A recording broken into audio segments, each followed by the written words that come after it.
morning. Happy Friday. Oh, what an extraordinary week. I've had such an extraordinary week. I've been down in the South Island and I had events in Belpetra and Dunedin that's been unbelievable. But do you know what's been a bit of a theme I've been noticing in my bloody observation? I'm noticing, I watched a woman at the airport this week. It was hilarious. And she was really pissed off, like really pissed off. She came off the plane ahead of me and like we were standing waiting on the door to open and she was huffing and puffing and shitty. And I was like, oh my God, like she just had this really shitty energy. Then she stropped off like she was, the only important person in the whole of fucking Dunedin. And then she wandered up and she got to the luggage carousel and she stood there with her hands on her hips and she was really shitty. And it was so interesting. She was just doing this, had this whole just emanating pissed off energy. Just like pissed off energy, really stroppy. And anyway, she stood there and pushed right to the front. Like, because she was the only person with a bag, right? And I was just standing back kind of just observing the whole thing going, wow, like what has fucking ripped her nightie? What is going on? And, maybe she was late, maybe she was grumpy. I don't know what was going on, but it was very obvious that she was kind of discombobulated. And then the luggage carousel started and she was at the wrong end. So the bags were coming from the other end. So she expected it, to go left to right or whatever. No, went right clear. Fuck, she was that angry. So she was dropping around and she stormed around like with this big scene, like it was actually embarrassing, stormed all the way around and to the other end and was standing there like, oh, fucking like with her hands on her hips and shitty. And then the first bag came through the little curtainy thing. And she was like, oh, it wasn't her bag. It wasn't her bag.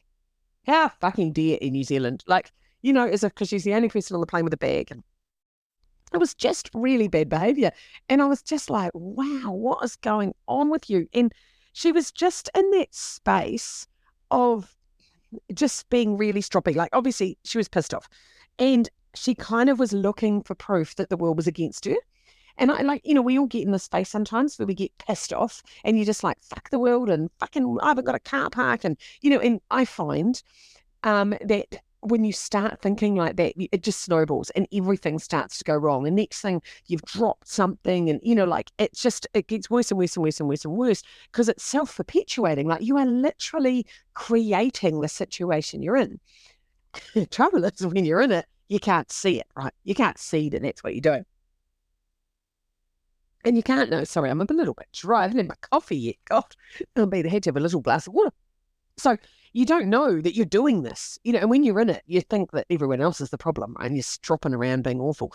And it's like, when you can step back from it and go, so now when I get in that space, I go, hang on, what is fucking going on here? Like, why am I being so ridiculous? And everything's actually an opportunity, right? So I go, oh, hang on, what's going on? Like the other day I was rushing and I dropped something and it smashed and I was like, fucking hell. And then I'm like, oh, hang on, just slow down.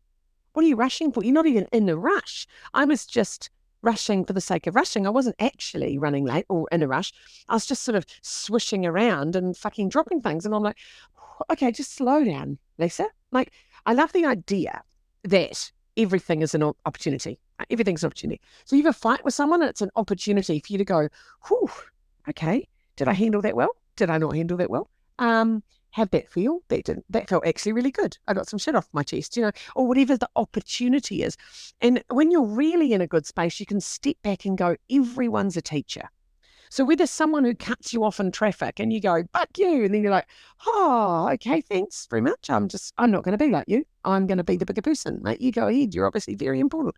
And you get to step back and look at things as an opportunity and look at things, because I reckon everything that happens to us is always about learning, right? And as a student in Soul School, I'm like, right, I'm here having a human experience to learn. And mostly I reckon I'm here to learn about myself. That's what I'm here to learn. But if you're not prepared to take that responsibility and go, I am here to learn about myself, then you step into, I'm a victim, right? I'm in this victim shitty space. And when you're in a shitty space, a victim space, like I know for me, it shows up as blame. Like I'm like, fuck, whose fault's that? Right? And blaming and complaining is a problem. So when you get into blame, I'm really good at noticing now. I go, oh, I'm in blame and complain. I'm fucking whinging. I'm complaining. Actually, this is not okay. I need to take a step back and go, the world is not conspiring against me, right? It's not conspiring against me. The world doesn't hate me. And everyone else hasn't got a lucky fucking ticket. It's just how I'm responding to the world. And this woman was behaving so badly. And I watched every single thing she tried to do went wrong. And she probably couldn't see that she was literally contributing to every bit of it. Every bit of it, her energy was creating more fucked energy. And it was just getting more and more and more and more fucked. And it was hilarious, like watching everything. I followed her out and she stomped outside, and then there was no taxi. And she went, oh, she was just having this massive, and it was all self-inflicted.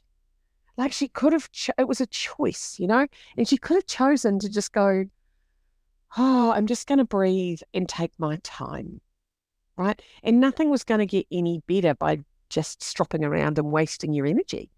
So I'm interested in that. And I love the idea of that. I love the self-responsibility of taking responsibility, because most of us have self-inflicted dis-ease. Right? I really love Louise Hay, one of my favourite teachers in the entire world, talked a lot about dis-ease, and dis-ease being two words, so dis and ease meaning not an ease, right? So it's uncomfortable. And dis-ease that we create, which is a lack of ease, she believed turns into disease, as in a disease, as in it's going to turn into a disease in your body. So we are all inflicting disease on ourselves, like a lack of ease. And it's like, what are you doing that's making your life harder where you're inflicting a lack of ease? And this woman was making her life harder by being grumpy, by walking the whole way around the luggage carousel. Like she didn't get her bag any easier. When I went to my naturopath when I was 26, I remember Michael said to me, can you just get up and walk across the room? And I was like, yeah, sure. And he's like, I want to walk. And I got up and dashed across the room. And he's like, I want you to walk slower and longer. And I was like, longer? And he's like, slow down and take twice as long steps. Right. And when I did that, there was a sense of ease, and it was a really good example. And I really like embodied exercises where you do something physically and feel the difference. I love that. Like all my restorative yoga learnings have been around that. And when you walk really slow, so today just try, instead of taking 40 little steps, take 20 long ones. You get there in the same time, but your energy changes. It's quite amazing. Because this lack of ease, because we're dashing around, or we're grumpy, or we're slamming things, or stomping, or throwing our car keys down, or having these little mini tenties, because the fucking world's not working. It's a funny space, isn't it? Because the world's always working, but sometimes you're not working with it. So this woman was certainly not working with the world. And she was taking Dunedin not head on, mate. She was head on in Dunedin, just trying to fight everyone. I was like, wow, it sucks to be you. And it was a lovely opportunity. So when I see people like that now, I now step back and go, wow, thank you, universe. You've just shown me a movie of what I don't want to be. Right there is a movie of don't fucking be like that. That's shitty. Isn't that interesting? So think about that. What have you got a sort of blame and complain game going on? I'm feeling very philosophical and very aware of the world around me at the moment. I'm just noticing, and I guess it's doing all this work and talking to people, and I can hear people and the words they use and the things they're saying about themselves and their language, and I'm like, mate, do you realise you're just fucking contributing? You're just making your life worse. Like, are you going, oh, everything's actually great? Everything's great. There is more good than bad. Like, and you don't want to be like all sunshine and fucking moonbeams, but, when people go, how are you? You go, well, actually, there's more good than bad. I think that's probably true. You've got more good than bad. You're not saying everything's fucking perfect, but what is your attitude to that? How are you creating ease? How are you creating ease? That's my observation. Ease, that's what I'm looking for. Have an easy weekend. Fill your weekend with ease. And notice people around who are going against the grain, who are walking up the river, who are walking in the opposite direction of the luggage carousel, because it just doesn't work. Oh, there you go. Have an easy weekend.